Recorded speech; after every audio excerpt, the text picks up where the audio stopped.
मित्रांनो, या जगात असा एकही मनुष्य नाही ज्याच्या आयुष्यात संकटे येत नाहीत. कधी ती संकटे पैशांची असतात, कधी आरोग्याची असतात, कधी नात्यांची असतात आणि कधी मनाला पोखरणारी आणि कुणालाही न सांगता येणारी. पण या सगळ्या संकटातून मार्ग दाखवणारा, अडचणींचे डोंगर वितळवणारा आणि भक्तांच्या डोळ्यातील अश्रू ओळखणारा एकच देव आहे आणि तो म्हणजे विघ्नहर्ता श्री गणेश. आज श्री गणेशाची कृपा विशेषत्वाने जागृत होते, ती संकष्टी चतुर्थीच्या दिवशी. पण प्रश्न असा पडतो की दर महिन्याला येणारी ही संकष्टी चतुर्थी नेमकी का साजरी केली जाते?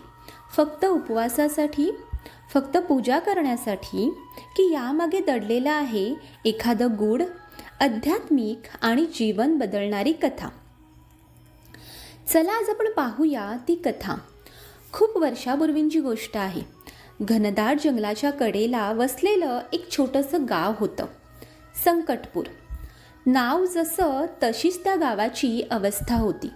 दुष्काळ, रोगराई, वाद, गरिबी. गावकऱ्यांच्या आयुष्यात सुख नावाचं काही उरलेलंच नव्हतं. त्या गावात राहायचा एक साधा पण श्रद्धावान ब्राह्मण, नाव धर्मदत्त. त्याची पत्नी सुशीला पतिव्रता, संयमी आणि देवभक्त होती. पण दुर्दैव असं की त्यांच्या आयुष्यात एकामागोमाग एक संकट येत होती.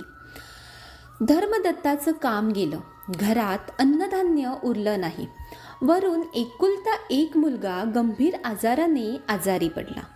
सुशीलाने कित्येक रात्री अश्रूंनी उशा भिजवल्या, तरीही तिच्या ओठांवर तक्रार नव्हती. ती फक्त एकच प्रार्थना करत होती, हे गणराया, संकट माझ्या आयुष्यातून काढून टाक आणि माझ्या मुलाला वाचव.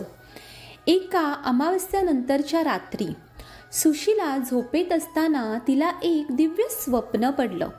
स्वप्नात तिने पाहिलं की चंद्रप्रकाशात न्हालेला एक तेजस्वी गणपती, हत्तीमुख, प्रसन्न हास्य आणि करुणेने ओथंबलेली नजर. गणपती म्हणाले, हे माते, संकट प्रत्येकाच्या आयुष्यात येतात, पण त्यातून मुक्तीचा मार्ग संकष्टी चतुर्थी आहे. प्रत्येक महिन्यातील कृष्ण पक्षातील चतुर्थीला श्रद्धेने उपवास कर, दिवसभर संयम ठेव आणि चंद्रदर्शनानंतर माझी पूजा कर. हा उपवास केवळ पोटाचा नाही, तर मन, वाणी आणि कर्माचा आहे. जो या दिवशी माझं स्मरण करतो त्याच्या आयुष्यातील मोठ्यातलं मोठं संकटही माझ्या कृपेनं विरघळून जातं. हे बोलून गणपती अंतर्धान पावले. सुशीला जागी झाली. डोळ्यात अश्रू होते, पण ते दुःखाचे नव्हते, ते अश्रू होते आशेचे. तिने दुसऱ्याच दिवशी धर्मदत्तला स्वप्न सांगितलं. दोघांनी ठरवलं की काहीही झालं तरी संकष्ट चतुर्थीच्या दिवशी हा उपवास करायचा. तो दिवस आला. घरात अन्न नव्हतं, पण श्रद्धा होती. सुशीला दिवसभर उपाशी राहिली. तिने गणपतीचं नामस्मरण केलं. मनात एकही वाईट विचार येऊ दिला नाही. संध्याकाळी चंद्र उगवला. तिने चंद्राला अर्घ्य दिलं, गणपतीची छोटीशी पूजा केली आणि डोळे मिटून म्हटलं, गणराया, माझं संकट तर तुला माहीतच आहे, फक्त माझ्या श्रद्धेची लाज राख. त्या रात्रीपासून परिस्थिती बदलायला लागली. मुलाचा ताप उतरला. धर्मदत्तला म्हणजेच तिच्या नवऱ्याला अचानक काम मिळालं. गावात पाऊस पडला. धान्य पिकायला लागलं. एकामागोमाग एक संकट ही दूर होऊ लागली. गावकऱ्यांना कळेना हे सगळं कसं काय घडतंय. तेव्हा सुशीलाने संकष्टी चतुर्थीचं रहस्य हे सर्वांना सांगितलं. तेव्हाच गावातील एका वृद्ध ऋषींनी सांगितलं, संकष्टी म्हणजे संकटातून मुक्ती देणारी तिथी. चतुर्थी ही गणपतीची तिथी आहे. कृष्ण पक्षातील चतुर्थी म्हणजे अंधारातून प्रकाशाकडे जाण्याचा मार्ग. चंद्रदर्शन हे मनाच्या स्थैर्याचं प्रतीक आहे. गणपतीची पूजा म्हणजे बुद्धी, विवेक आणि धैर्य जागृत करणं. पुढे ते ऋषी म्हणाले, मानवाच्या आयुष्यात संकट एकदाच येत नाहीत, ती पुन्हा पुन्हा येतात. म्हणूनच गणरायाने दर महिन्याला भक्ताला एक संधी दिली आहे, स्वतःला शुद्ध करण्याची, श्रद्धा नव्याने जगवण्याची. संकष्टी हा देवाला खुश करण्याचा दिवस नाही, हा स्वतःला योग्य मार्गावर आणण्याचा दिवस आहे. पुढे ते ऋषी म्हणाले, खरा संकष्टी उपवास म्हणजे संयम, शांतता, अहंकाराचा त्याग, वाणीची शुद्धता आणि मनाची श्रद्धा. फक्त न खाणे नव्हे तर वाईट विचारही न करणं. आजही संकष्टी चतुर्थी तितकीच प्रभावी आहे. नोकरी अडकलेली असेल, लग्नात अडथळे असतील, पैशाची चणचण असेल, मन अस्वस्थ असेल तर श्रद्धेने संकष्टी करा. गणपती संकटही एका रात्रीत नाही, पण योग्य वेळी आणि योग्य पद्धतीने दूर करतो. त्या गावाचं नाव पुढे बदलून पडलं सुखसमृद्धीपूर. आणि संकष्टी चतुर्थी फक्त एक तिथी राहिली नाही, ती बनली विश्वासाची वाट, श्रद्धेची शक्ती आणि संकटावर मात करण्याचा मंत्र. संकष्टी चतुर्थी हा केवळ पंचांगातला एक दिवस नाही, तर तो गणपती आणि भक्त यांच्यातील नात्याचा सर्वात हळवा, सर्वात गूढ आणि सर्वात विश्वासाचा दिवस आहे. कारण या दिवशी गणराया भक्तांच्या बाह्य शब्दांकडे नाही, तर त्यांच्या अंतर्मनात दडलेल्या वेदनेकडे पाहतो. जेव्हा माणूस सगळ्यांकडून निराश होतो, जेव्हा त्याला कुणाकडेही काही मागावंसंही वाटत नाही, तेव्हा संकष्टी चतुर्थी त्याला एक शांत आधार देते. आज फक्त मनाने माझ्याकडे ये. या दिवशी केलेला उपवास हा केवळ अन्नत्याग नसून तो अहंकार, भीती आणि निराशेचा त्याग असतो.